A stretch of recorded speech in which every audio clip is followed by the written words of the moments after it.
when life closes in, when dangers surround you, and the mind races for an escape? How do you find sweetness in the moment you're in? This is part 4 of Cure Insomnia Naturally with Zen Stories for Deep Sleep. A 14-part journey towards stress relief, inner peace, and a life transformed. Tonight's story, The Monk and the Strawberry, invites you to taste the rare joy hidden even in life's most uncertain moments. A teaching that will slow your breath and soften your heart as you rest. And just ahead lies the parable of the mustard seed, where we'll uncover a truth about loss that can lift the heaviest grief from your chest. And far beyond that, in the final episode, a hidden bridge where everything you've been seeking comes into view. As you listen, let the world outside grow quiet. And if it feels right, leave a gentle note in the comments, not just your location, but something small and sweet from your day. In sharing, we weave our moments together, scattered yet connected, breathing as one. The Monk and the Strawberry. Can you taste the sweetness of now, even as the world trembles beneath you? This question is not a demand for spiritual perfection. It is a tender, urgent whisper from the heart of Zen, an invitation to discover a source of joy so profound, so immediate, that it can be found even in the most precarious of moments. So often, we postpone our happiness. We tell ourselves, I will be at peace when my problems are solved, my health is better, my finances are secure, my anxieties are gone. We live in a future that never arrives, overlooking the small, perfect, and utterly real joys that are available in this very moment. Tonight, we will tell a story that collapses that illusion. A story that finds the eternal in the instant and sweetness on the edge of the abyss. Let this story be a medicine for the part of you that is always waiting, always striving, and rarely arriving. Close your eyes and let the outside world dissolve. Imagine yourself on a narrow mountain path. On one side, a sheer cliff drops into a misty, bottomless canyon. On the other, a steep rock face rises to the sky. The path is rough and uncertain. Suddenly, you hear a sound behind you, a low, guttural roar. You turn, and your heart leaps into your throat. A huge, ferocious tiger is padding towards you, its eyes fixed on you, its muscles coiled to spring. There is no way to go back. Your only hope is to go forward. But as you turn, you see another tiger ahead, blocking the path, licking its chops. You are trapped. Above you, an unscalable cliff. Behind and before you, certain death. In a moment of pure, instinctual panic, you see a single, thick vine hanging down the side of the cliff. You grab it, and without a second thought, you swing yourself out over the vast emptiness of the canyon, dangling between the sky and the abyss.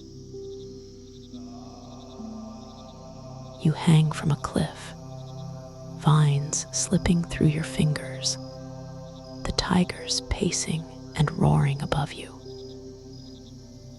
You look down, hoping for a ledge, a way to escape. But far below, you see a third tiger looking up, waiting for you to fall. The situation is utterly hopeless. Your grip on the vine is weakening. Your arms are trembling with exhaustion. And then, to make matters worse, you hear a tiny, gnawing sound. You look up and see two small mice, one white and one black, nibbling at the top of the vine where it meets the rock. The white mouse represents the day. The black mouse represents the night. Relentlessly, tirelessly, they are chewing through your only lifeline. It is only a matter of time. The tigers of the past and future are above you. The tiger of annihilation is below you. The relentless passage of time, day and night, is severing your connection to life itself. This is the human condition in all its terrifying, precarious glory. We are all, in some way, hanging from this vine. The past we cannot change pursues us. The future we cannot control blocks our way. Death awaits us all below, and time is steadily, inevitably, eating away at our life. What can one do in such a situation? What is the appropriate response to such a terrifying, hopeless predicament? The monk in the story, hanging there, his life measured in moments, his body trembling, does something extraordinary. He doesn't scream. He doesn't despair. He doesn't curse his fate. He simply notices something. Out of the corner of his eye, growing from a tiny crevice in the cliff face, just within his reach, is a single wild strawberry. It is perfectly ripe, glowing like a tiny red jewel against the gray rock. A drop of dew glistens on its tip. And in that moment, with the tigers roaring and the mice nibbling, the monk reaches out his free hand, plucks the strawberry from the vine, and puts it in his mouth. And the story ends with a single sentence: how sweet it tasted. Let the full weight of that sink in. How sweet it tasted. This is not a story about ignoring danger. The tigers are real. The mice are real. The fall is real. This is a story about the power of the present moment. It is a story about where we choose to place our attention, even and especially when life is at its most intense. The monk chose not to focus on the terrifying past he couldn't escape, or the terrifying future he couldn't avoid. He chose not to fixate on the inevitable decay of his lifeline. He chose to place his entire being, his full, undivided attention, on the one thing that was real, beautiful, and available to him in that singular moment: the strawberry. moment of tasting, there were no tigers, there were no mice, there was no abyss. There was only the explosion of sweetness on his tongue. There was only the present moment, lived so fully, so completely, that it became eternal.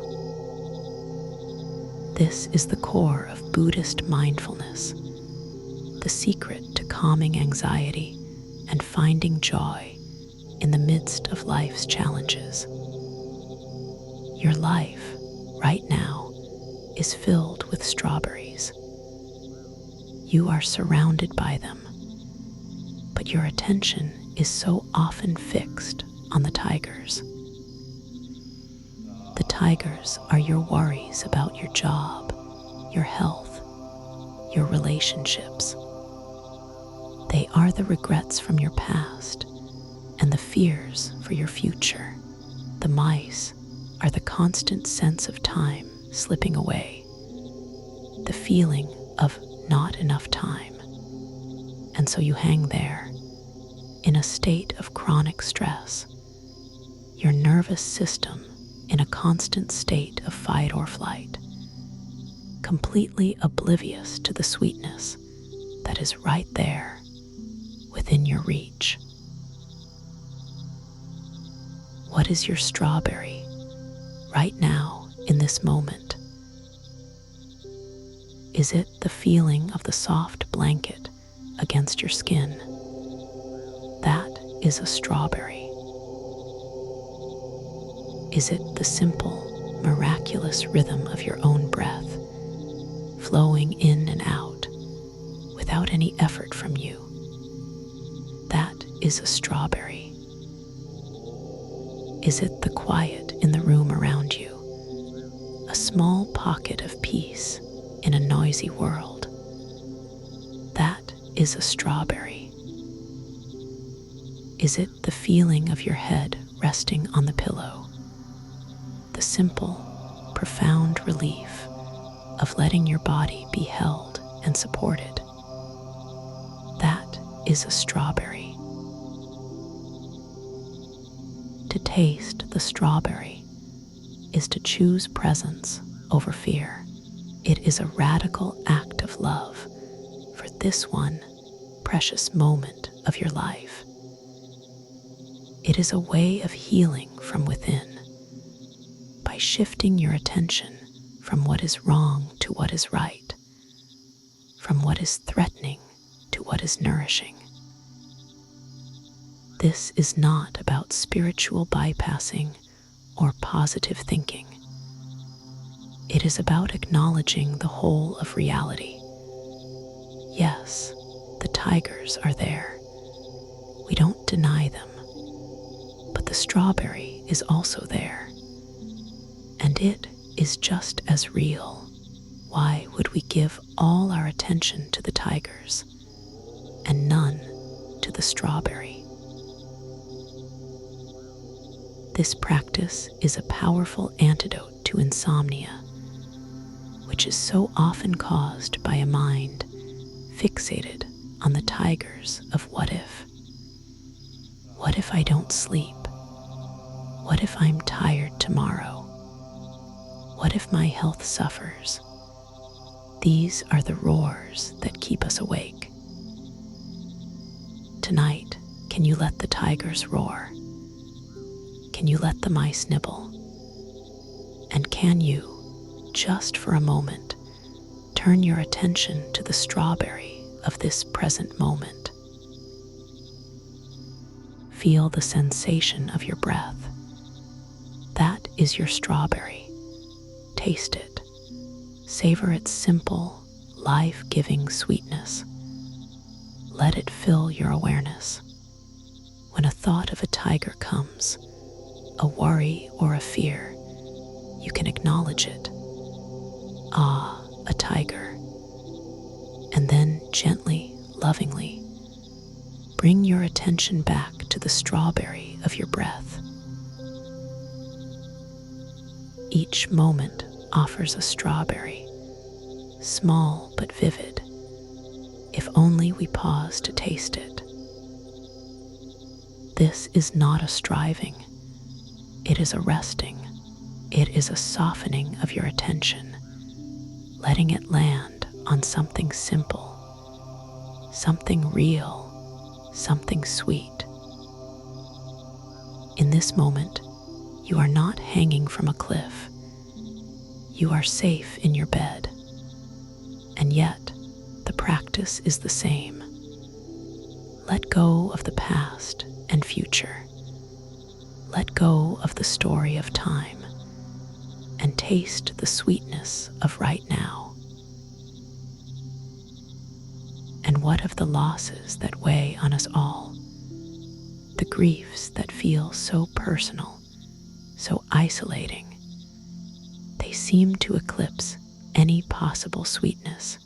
In the parable of the mustard seed, you'll find a seed of sorrow that grows into compassion, binding us to one another in our shared humanity. For now, there is only this one perfect strawberry, the gentle sensation of air entering your nostrils, the subtle fall of your chest as you release the breath. Savor it. Let its simple, profound sweetness be the last thing you know before you drift into a deep and peaceful sleep. Let this story be the gentle dream that carries you through the night, a reminder that even in the darkest of canyons, a small red fruit can hold the entire universe of joy. The strawberry's sweetness fades, yet a mustard seed's lesson blooms to heal our shared wounds.